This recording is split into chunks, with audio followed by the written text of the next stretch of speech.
quero convidar vocês a abrirem as suas Bíblias na primeira carta do apóstolo Pedro, no capítulo de número 3, verso 8 ao 12. Primeira de Pedro 3, do 8 ao 12. A palavra do Senhor nos diz assim: finalmente, tenham todos o mesmo modo de pensar, sejam compassivos, fraternalmente amigos, misericordiosos, humildes, não paguem mal com mal, nem ofensa com ofensa. Pelo contrário, respondam com palavras de bênção, pois para isto mesmo vocês foram chamados, a fim de receberem bênção por herança.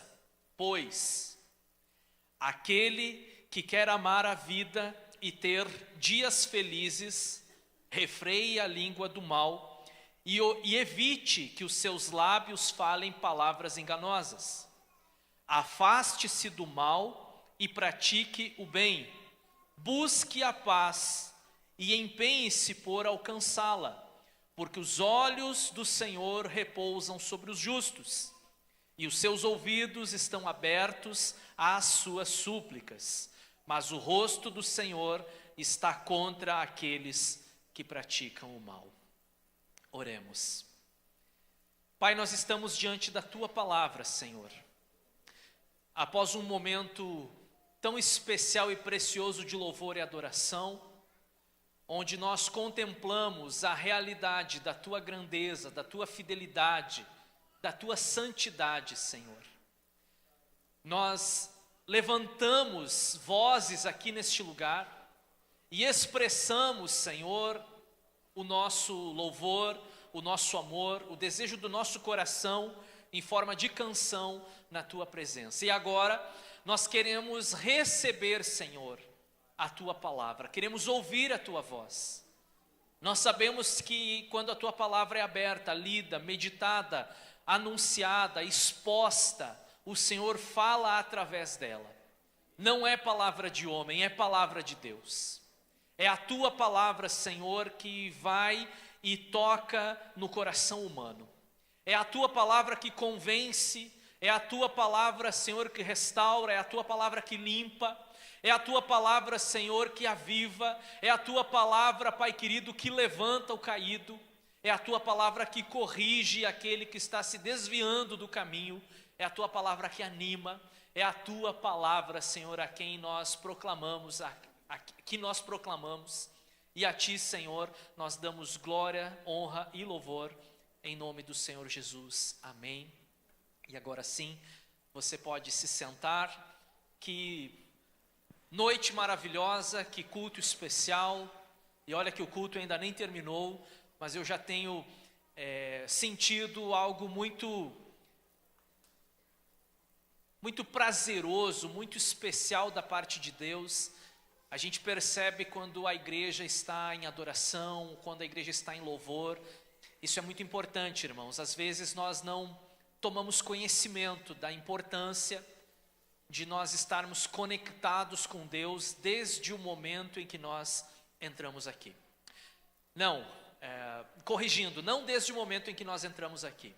Esses dias eu falei, eu não lembro onde exatamente que eu estava falando sobre isso, mas a importância de nós já termos a percepção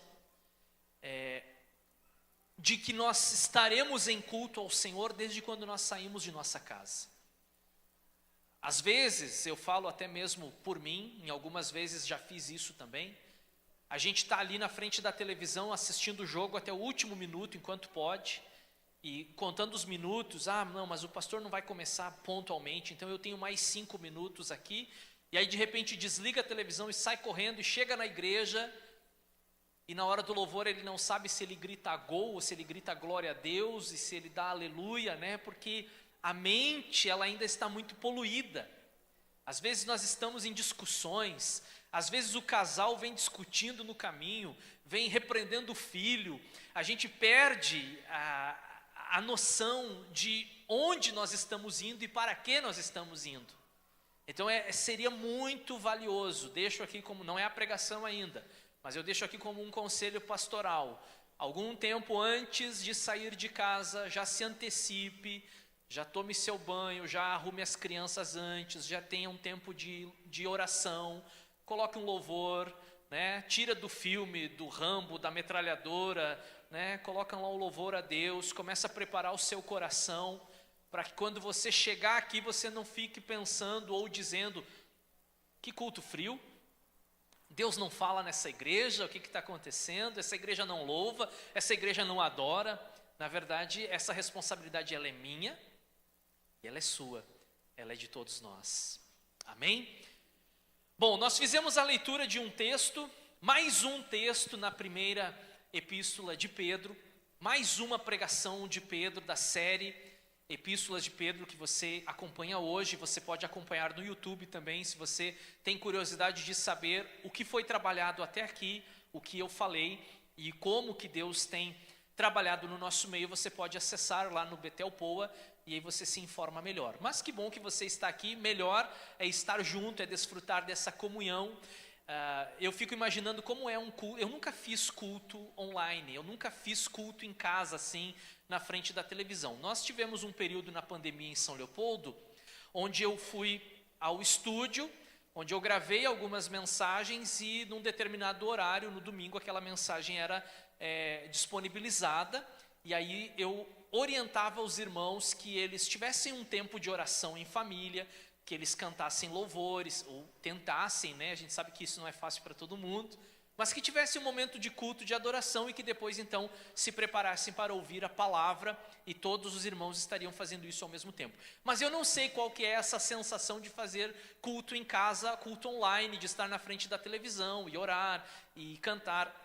Pode ser que dê certo, e pode ser que algumas pessoas consigam fazer isso, mas eu vou dizer para vocês, sinceramente, não há nada que substitua estar aqui e olhar vocês, e poder estar ao final do culto na porta, poder apertar a mão de vocês, dar um abraço, poder dar risada, poder ficar aqui um pouco depois, embora o irmão Claudemar fique um pouco nervoso, mas a gente fica aqui conversando um pouco mais, porque isso também faz de nós essa família que nós somos, né? Então você está presenciando esse momento de culto ao Senhor. Na mensagem de hoje, a gente percebe que o apóstolo Pedro, ele começa falando então, fazendo uma virada, né, como a gente costuma dizer, uma transição. Finalmente, irmãos, ele está concluindo a primeira parte da sua epístola. Finalmente, irmãos. E agora, a pergunta é, e nem mesmo os comentaristas, eles foram unânimes em relação ao finalmente do Pedro. Será que ele está falando finalmente para aquelas questões que nós ouvimos nas últimas mensagens sobre família, sobre relações de servos e patrões, né, de empregados e patrões, ou servos e senhores? Ele está fazendo um finalmente dentro daquele ponto específico, ou ele está fazendo um finalmente dentro daquilo que ele vem trabalhando desde o início da epístola? Eleição, ele fala sobre eleição, ele fala sobre a ética, ele fala sobre a herança, a esperança, ele fala sobre o sofrimento, e ele fala como que a igreja deve lidar diante de todo esse sofrimento.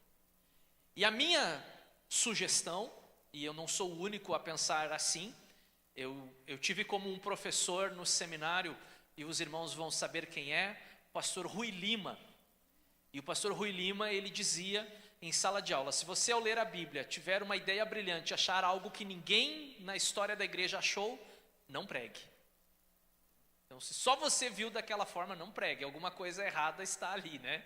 Alguma coisa há de errado ali. Então, quando nós nos deparamos com o texto, nós temos que ter apoio do restante da Bíblia e, obviamente, da tradição da igreja. Não há nada para ser inventado, não há nada para ser descoberto, não há nada para ser revelado. Está tudo revelado na palavra de Deus. Nenhuma nova doutrina, nenhum novo ensinamento, assim que nascem as seitas, porque alguém teve uma visão que só ele teve, nem mais ninguém teve, E aí surgiu a nova igreja, a nova onda, a nova não sei o que lá, e a história a gente já conhece. Então, a minha sugestão, como outros comentaristas também pensam, quando Pedro diz finalmente, ele está falando desde o início da sua epístola, uma primeira parte introdutória falando sobre a relação da igreja perseguida, da igreja sofredora, dos irmãos que estão dispersos, que tiveram que sair de Roma, supostamente, e que estão enfrentando as dificuldades de serem igreja em uma época e sociedade não tão favorável assim. Talvez os leitores de Pedro tenham se perguntado em algum momento dessa epístola, mas a nossa vida será apenas sofrimento do início ao fim? Será que não haverá nenhum refrigério? Será que nós não teremos trégua? Será que nós não teremos descanso? Sim, nós cremos que no final das contas haverá um descanso para nós na eternidade. Nós cremos nisso. Mas será que aqui, nessa terra, nós estamos destinados à perseguição, ao sofrimento, à tribulação? Quem sabe essa tenha sido a pergunta de alguns irmãos da época a quem Pedro escreve das diferentes cidades das províncias romanas que atualmente fazem parte da Turquia.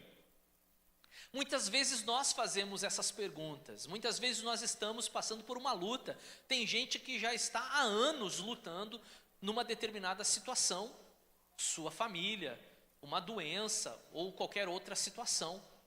E a pessoa, talvez ela pergunte ao Senhor, e não há nenhum pecado nisso. Porque os salmistas nos mostram, muitos salmos nos mostram, esse nosso lado humano, de perguntar, Senhor, até quando? Até quando, Senhor, eu vou precisar viver como um refugiado, perseguido, sofrendo? Até quando eu vou ver o êxito dos meus inimigos e eu sofrendo? Muitos salmos foram escritos dessa forma, então não há nenhum problema nisso, desde que você não desacredite na palavra de Deus, né? Que são coisas diferentes. Às vezes nós nos perguntamos se a nossa luta chegará, se ela terá um fim, se nós veremos uma luz no fim do túnel, se nós experimentaremos depois de um deserto, um oásis, um refrigério, as águas tranquilas de quem Davi falou no Salmo 23. Vejam que nessa virada de chave de Pedro, ele diz assim, tenham todos o mesmo modo de pensar, ou seja, a unidade da igreja. Vocês estão espalhados, vocês estão em lugares diferentes, vocês estão em cidades diferentes, vocês são pessoas diferentes, vocês têm culturas diferentes, mas vocês precisam ter um mesmo modo de pensar, o que é um verdadeiro desafio, e nem todas as questões nós conseguiremos ter o mesmo modo de pensar. Mas eu acredito que aqui Pedro está se referindo às questões da palavra de Deus. A gente sabe que existem muitas igrejas por aí, não sou juiz, não sou eu quem vai dizer se uma igreja é séria, se ela é bíblica ou não. Deus é quem cuida e quem julga, e se alguém está fora do propósito de Deus e está usando a palavra de Deus para fins desonestos, ele vai ter com o Senhor, ele vai precisar prestar contas ao Senhor por isso. E a gente sabe que existem muitas igrejas que são diferentes de nós, em vários aspectos, de música, de liturgia, de iluminação e tantas outras questões, que são questões menores. Mas nós precisamos estar ligados naquilo que realmente importa, naquilo que realmente é o cerne da questão, a nossa esperança em Cristo. De professarmos Jesus Cristo como nosso Senhor, como nosso único e suficiente Salvador. A gente discute muito sobre, por exemplo, escatologia. E afinal de contas, irmãos, é antes ou depois da tribulação? O pastor Lima não está aqui hoje, então a gente pode discutir um pouco essa questão, né? A igreja sobe antes ou depois? O milênio, ele é literal, nós somos pré-milenistas, pós-milenistas, ou afinal de contas, o que acontece? O arrebatamento, ele é secreto, e depois num segundo momento visível, ou ele é visível, ele é iminente ou não? Veja, são muitas questões. E nós não vamos concordar com todas elas, mas nós precisamos concordar com algumas. Quais são elas? Jesus volta e a igreja estará no céu. Se alguém difere de mim nesse pensamento, daí nós vamos ter problema. Agora, nas outras questões, para mim elas são periféricas, né? Embora nós tenhamos a nossa tradição. Então tenham o mesmo modo de pensar, sejam compassivos, fraternalmente amigos. Como é difícil, né, o povo de Deus viver em união, embora o salmista diga que é bom, mas é difícil. Porque muitas vezes, nós estamos como a igreja em Corinto. Nós estamos com os nossos grupos divididos. E Paulo diz assim, olha, uns são de Pedro, outros de Paulo, outros de Apolo, enfim, né? Outros são de Cristo, os mais espirituais, né? Não, eu sou de Jesus. Mas Cristo, ele diz na epístola, não está dividido. Jesus não está dividido. E nós nos dividimos. E não deveríamos nos dividir, nós deveríamos nos unir. Ele fala também para não pagarmos o mal com o mal. Isso é um princípio bíblico, cristão. Jesus ensinou isso, que nós não deveríamos revidar, que nós deveríamos oferecer a outra face, que nós deveríamos orar por aqueles que nos perseguem, amar os nossos inimigos. E de novo a gente vai falar sobre isso. Hoje na EBD o pastor Lima nos deu uma contribuição e nos prometeu inclusive escrever um artigo sobre isso, e nós estamos esperando que saia logo, sobre a repetição na Bíblia. Como alguns temas sempre são falados e falados e falados. Por que será? Porque são difíceis de ser praticados. Eu lembro uma vez de um pastor que o irmão cumprimentou ele na porta e disse assim, pastor, por que tu grita? E ele disse assim, porque o povo é surdo. Eu não sou a favor de grito, eu particularmente não grito, mas eu acho que a resposta foi boa. Porque a gente precisa falar, falar e falar, e parece que as pessoas não ouvem, né? E parece que entra por um ouvido e sai por outro. Espero que não com vocês, que essas palavras fiquem guardadas nos corações de vocês. E aí ele diz que nós fomos chamados para isso o quê? Para abençoar, não para amaldiçoar, para abençoar, pois para isso vocês foram chamados. Olha que interessante isso. Vamos falar sobre chamado. Qual é o seu chamado? Ai, pastor, eu sou chamado para ser evangelista, eu sou chamado para ser diácono, eu sou chamado para ser missionário. Tem muitas pessoas com chamado, e eu não questiono isso, é uma questão muito pessoal, é a pessoa e Deus. Mas veja, mesmo que você diga ou que você pense aí onde você está, eu não tenho chamado, eu quero dizer para você que você tem. Pelo menos é o que está escrito aqui, para isso vocês foram chamados, para abençoar. Então você foi chamado para abençoar. Um você já tem, quem sabe até o final da noite você descubra mais algum. Mas esse você já sabe, você foi chamado para abençoar. E aí agora aquela pergunta, mas o nosso sofrimento vai ser contínuo? Vai ser passageiro? Então, nós vamos ter um momento de refrigério ou não?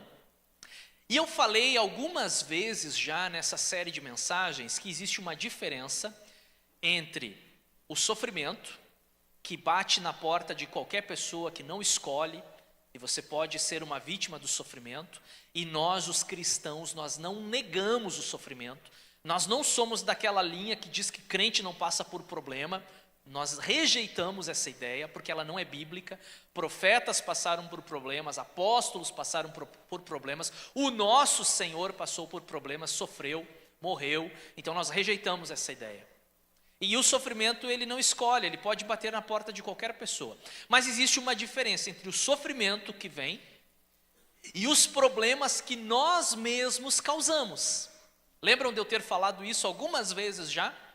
Existe uma diferença entre sofrimento e problemas que nós causamos ou os frutos que nós estamos colhendo da nossa semeadura, como a Bíblia muitas vezes fala, usando essa linguagem mais bíblica. E agora, falando não do sofrimento que vem a qualquer pessoa inesperadamente, mas falando a respeito daquelas situações que nós provocamos, que nós criamos. E aí Pedro, talvez para animar e consolar esses irmãos, ele dá então essa dica, vamos dizer assim: aquele que quer amar a vida e ter dias felizes. Todos nós queremos amar a vida, porque a vida ela é um presente de Deus, ou pelo menos nós deveríamos amar a vida, amar viver, amar acordar mais um dia, amar mais um ano que nós vencemos, que se passou, porque a vida é um presente, embora nós queiramos estar com o Senhor. O apóstolo Paulo disse isso: olha, eu gostaria de estar com o Senhor, que é infinitamente melhor, mas eu também quero estar aqui por causa da igreja, por causa dos irmãos, poder produzir alguma coisa e ter um fruto proveitoso. Então nós somos seres eternos. Eclesiastes capítulo 4, se eu não estiver enganado, vai falar que a eternidade está em nosso coração, Deus colocou ali. Então nós queremos o céu, mas ao mesmo tempo nós também queremos viver, porque o viver é um presente, é uma dádiva dada por Deus. Então, se você quer amar a vida, não naquele sentido que Jesus falou, veja que são as mesmas palavras, mas o sentido é diferente. Quem quiser amar a própria vida, esse vai perder ela. E quem perder ela por minha causa, esse a ganhará. Não é nesse sentido que Pedro está dizendo. Se você quer amar a sua vida e ter dias felizes. A NVI, ela não usa o verbo ter, ela usa o verbo ver. Se você quer ver dias felizes, mas óbvio que o sentido não é só ver nos outros, é ver em si, é experimentar, é participar, é estar dentro dessa felicidade. Mas a Nova Almeida atualizada que eu estou usando, ela diz: se você quer ter dias felizes. E é por isso que então a proposta da mensagem de hoje é para ter dias felizes. E aí qual que é o conselho do nosso irmão Pedro? O primeiro deles é: refreie a sua língua. Refreie a sua língua. O versículo 10 diz isso: refreie a língua do mal e evite que os seus lábios falem palavras enganosas. E aí nós nos perguntaríamos por alguns instantes: quantos problemas nós causamos por conta de coisas que nós falamos indevidamente, na hora errada, de maneira errada, inapropriada, que nós nos metemos em assunto que não era nosso, que nós fizemos um comentário maldoso a respeito de alguém e nós não imaginávamos que a notícia ia se espalhar e de repente a pessoa ficou sabendo e depois você ter que ir atrás, consertar, se redimir. Então é muito difícil. Por isso que, e não é apenas aqui, a Bíblia ela nos orienta a tomarmos cuidado com aquilo que nós falamos, de pensar antes de falar, de não ser antecipado, de nós meditarmos, de nós refletirmos, de não nos precipitarmos em relação a um julgamento, a um comentário. Jesus disse isso: olha, não tenham pressa, cuidado com o juízo temerário. O que é temerário? É antecipado, precipitado. Então, calma, não concluam ainda, espere a sua vez de falar, reflita. Quantas vezes a gente pôde, depois de ter falado uma bobagem, se eu tivesse pensado um pouquinho melhor, eu teria falado diferente e não teria feito todo esse estrago, Aqui entra a diferença entre o sofrimento bíblico e os problemas que nós mesmos causamos, que nós mesmos procuramos. E Tiago, na sua epístola, no capítulo 3 e versículo 1 e 2, ele fala da importância de dominar a língua. Não é que a língua, o órgão, tenha vontade própria, não é isso. Quando o texto diz dominar a língua, é dominar a vontade, o ímpeto de falar. E ele vai fazer todo um comparativo que a língua, o menor órgão do corpo, é tão difícil de ser dominado, né? Você consegue colocar freio no animal quando coloca na sua boca, daí você o domina. As embarcações que têm o leme, que embora pequeno, comparado ao tamanho da embarcação, conduzem, se vai para a direita, se vai para a esquerda. Ele fala que a língua, né, é como uma fagulha que incendeia, e às vezes a gente vê isso na prática, né? Um comentário, uma assembleia geral, alguém faz um comentário que agride, que ofende, de repente a igreja se divide, dá uma discussão toda por causa de um comentário, aí sai um grupo, forma outra igreja, e aí a gente não está no mesmo modo de pensar e nem unidos, como Pedro falou no início dessa sessão. Que dificuldade. E na epístola de Tiago diz assim: todos tropeçamos de alguma maneira, ou de muitas maneiras. Se alguém não tropeça no falar, tal homem é perfeito, sendo capaz de refrear também o corpo. Aí nós poderíamos entrar também em Gálatas e falar a respeito do fruto do Espírito, no que diz respeito ao domínio próprio. Eu não vou ler isso, mas vocês conhecem o texto. Da importância de nós termos o autocontrole e conseguirmos dominar as nossas palavras ou aquilo que nós queremos dizer, dominar a língua de uma maneira figurada aqui. Outra relação sobre a língua, sobre o refrear a língua, é não usar a língua para o mal. Tiago, na mesma epístola, ele diz também que é impossível que uma fonte produza águas amargas e águas doces ou potável para consumo. Não pode uma mesma fonte jorrar dois tipos de água. Não pode uma árvore produzir dois tipos de fruto. E a pergunta é: a nossa língua, ela é para nós abençoarmos ou para amaldiçoarmos? Não respondam isso para mim, é uma reflexão. Nós usamos ela para bendizer, para louvar, para evangelizar, para falar as coisas de Deus ou para fazer fofoca, comentários indevidos e tudo mais. Usamos ela para discussões, para brigas, para palavrões, para ofensas. Para o que nós estamos usando? E o apóstolo Paulo, escrevendo aos Efésios no capítulo 4, versículo de número 29, ele diz o seguinte: não saia da boca de vocês nenhuma palavra suja. Uma outra versão dizia torpe, né? Torpe. Mas unicamente a que for boa para edificação, conforme a necessidade, e assim transmita graça aos que ouvem. As nossas palavras são palavras que transmitem graça aos que ouvem? É uma outra pergunta que precisamos meditar. Então, resumindo, se nós conseguirmos controlar aquilo que nós falamos, a maneira como falamos, o momento em que falamos, nós já vamos começar a diminuir os problemas para o nosso próprio lado. E aí nós vamos ter dias mais felizes. Além disso, Pedro aconselha que para ter dias felizes, além desse cuidado com a língua, com aquilo que se fala, também nós deveríamos e precisamos nos afastar completamente do mal.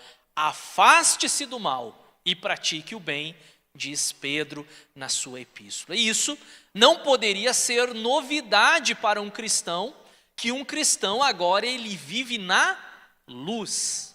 Ele não é mais um servo das trevas, ele não é mais um filho das trevas, ele vive na luz. Então ele não deve praticar o mal. Nós precisamos vencê-lo, e como disse Paulo, vencer o mal pelo bem. Nós precisamos ter esse discernimento de quando nós estamos sendo maldosos, maliciosos, quando nós estamos pensando com maldade em nosso coração, quando nós estamos agindo com maldade, com malignidade e tantos outros sinônimos para isso. E nós devemos procurar totalmente nos afastar do mal.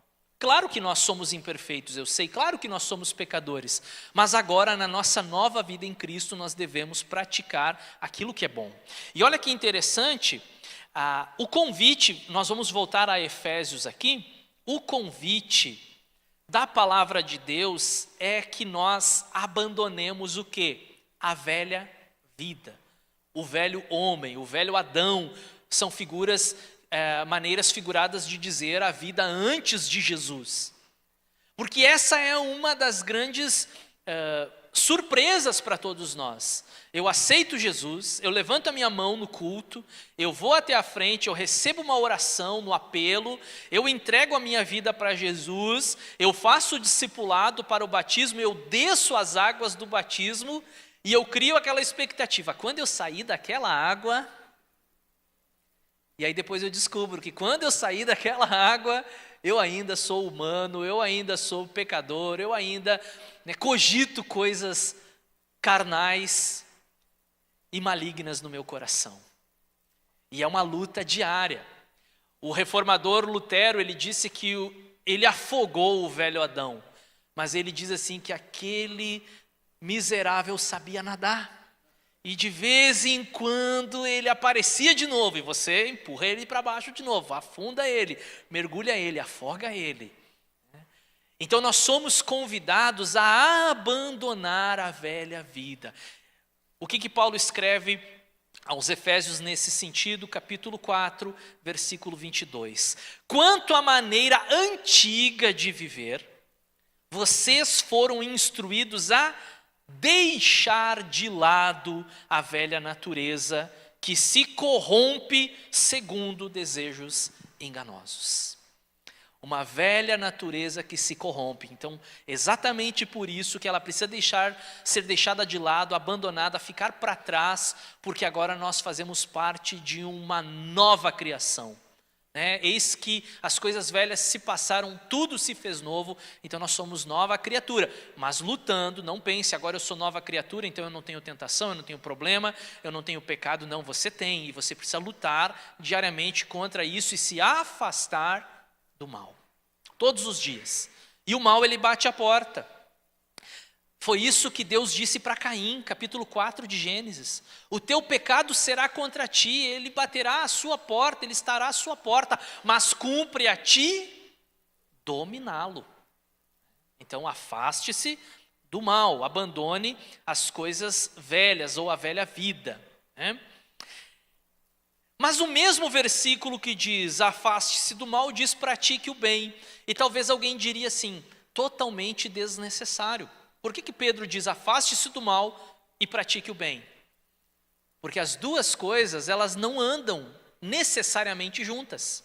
Porque muitas vezes a pessoa, ela abandonou velhas práticas, mas ela não aderiu novas práticas, ela não abraçou uma nova maneira de viver. Ela se contenta apenas com o fato de que antes ela bebia, ela não bebe mais, antes ela fumava, ela não fuma mais, antes ela frequentava lugares ilícitos, agora ela não frequenta mais, ela se vestia de forma indecente, agora ela não veste mais, então parei de praticar o mal, então está tudo certinho, está tudo jóia, só que não. Afaste-se do mal e pratique o bem. Então não é apenas o que você precisa deixar de fazer, tem a ver também com aquilo que você precisa começar a fazer. Vamos de novo? Não é apenas aquilo que você precisa deixar de fazer, tem a ver também com aquilo que você precisa começar a fazer. Vejam o que Tiago, de novo, diz em relação a isso, capítulo 4, e versículo 17. Portanto, aquele que sabe que deve fazer o bem e não o faz, nisso está pecando. Então não é apenas parar de fazer coisas ruins, é começar a fazer coisas boas. Agora você sabe que deve fazer o bem para o seu próximo, para o seu irmão, para o seu familiar. Agora você descobriu isso, o Evangelho te mostrou, Jesus te ensinou isso. E se você não fizer, você estará pecando também nisso. O pecado não é só aquilo que você faz. O pecado também pode ser aquilo que você deixa de fazer, que deveria estar fazendo. Então, o segundo conselho de Pedro para você ter uma vida feliz é afastar-se completamente do mal. Refreie a sua língua e se afaste do mal. Muita coisa já vai começar a melhorar, muita coisa já vai começar a mudar, e você vai parar de chamar de sofrimento aquilo que é consequência dos seus erros. E por último, e como um bom batista, mas não menos importante,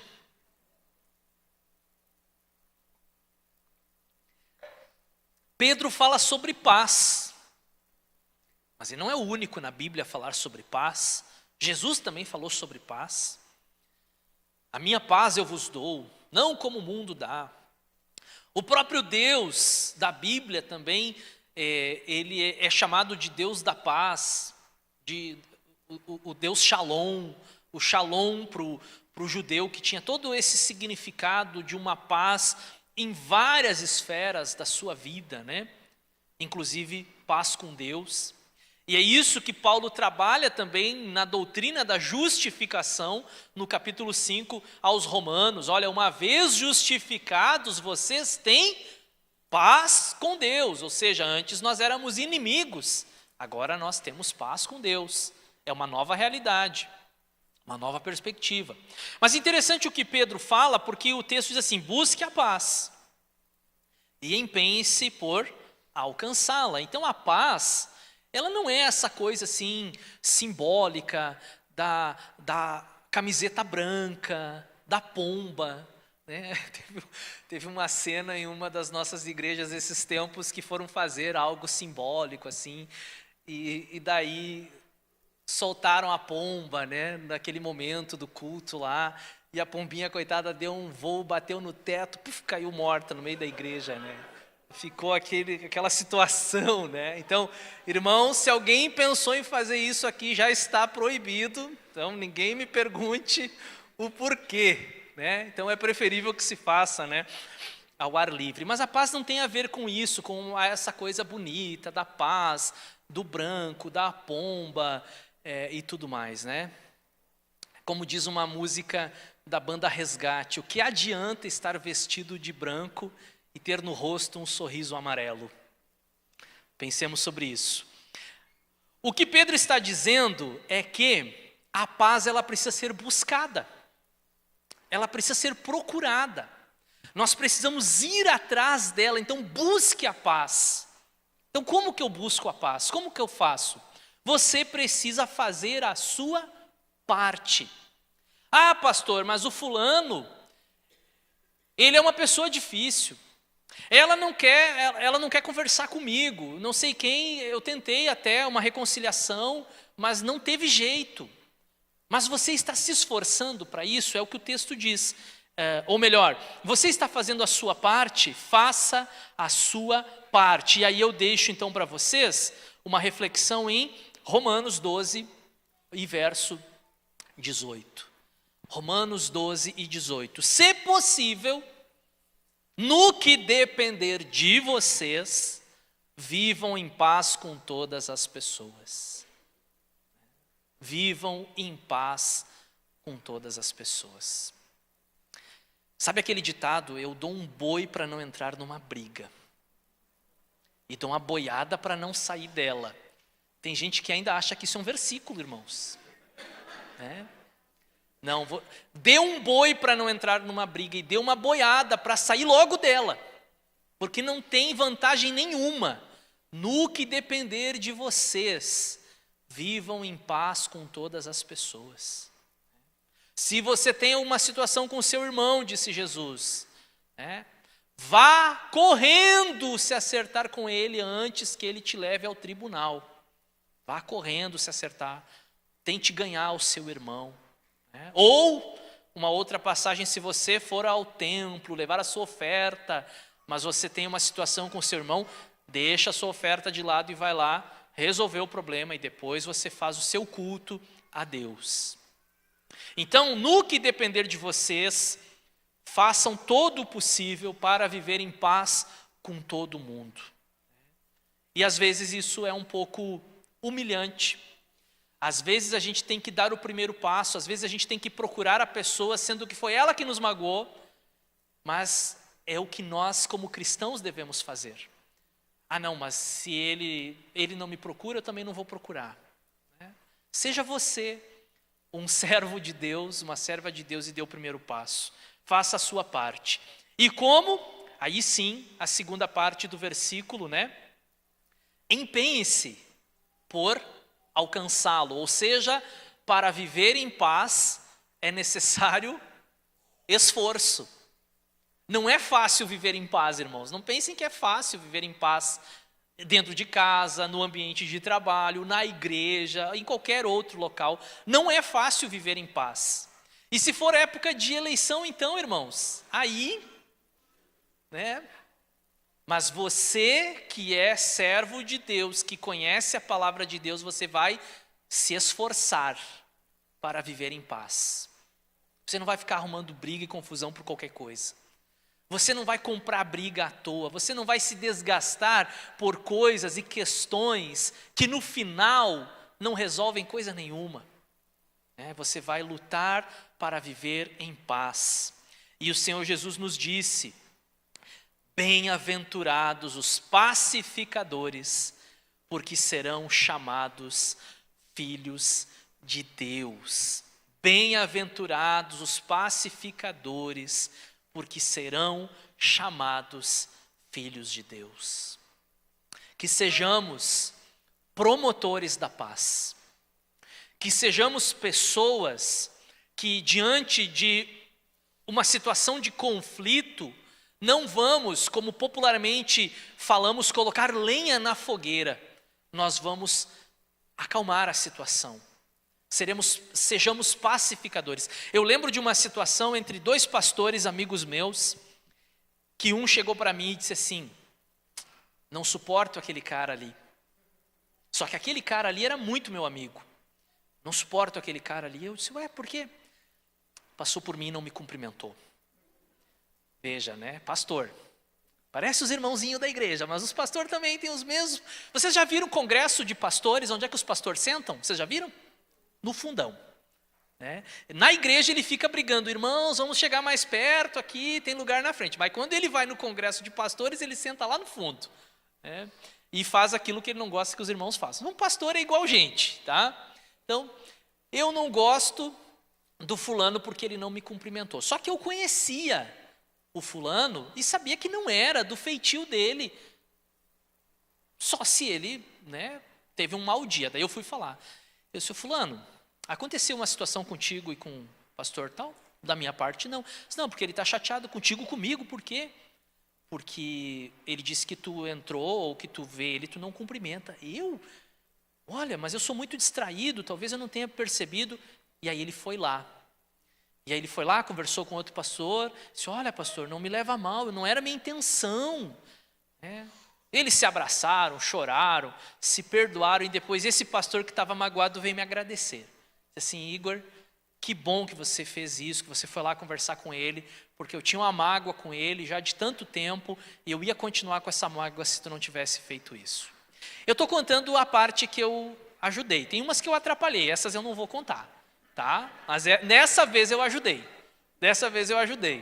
Não botei lenha na fogueira, Então, é importante que nós sejamos promotores da paz, fazendo a nossa parte e nos esforçando. Vamos recapitular. Olá, tudo bem? Vamos recapitular o que nós ouvimos hoje para ter dias felizes. O que nós precisamos fazer? Tomar cuidado com aquilo que falamos, refrear a língua, nos afastarmos do mal e buscarmos a paz. E então, irmãos, a gente volta para o início do texto que Pedro está escrevendo para a igreja.